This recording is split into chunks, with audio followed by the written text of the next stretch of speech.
Today's widget is FittedBox.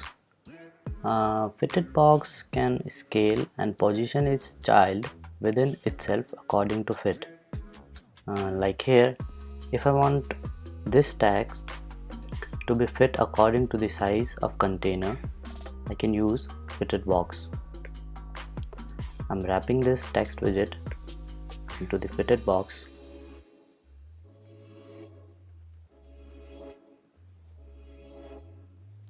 Now you can see the text is fit according to the height and width of this container.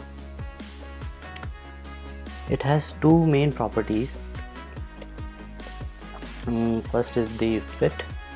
Fit has different options which help to fit the child according to its different properties. Like here we have fit by cover, contain, fill, fit width, and height.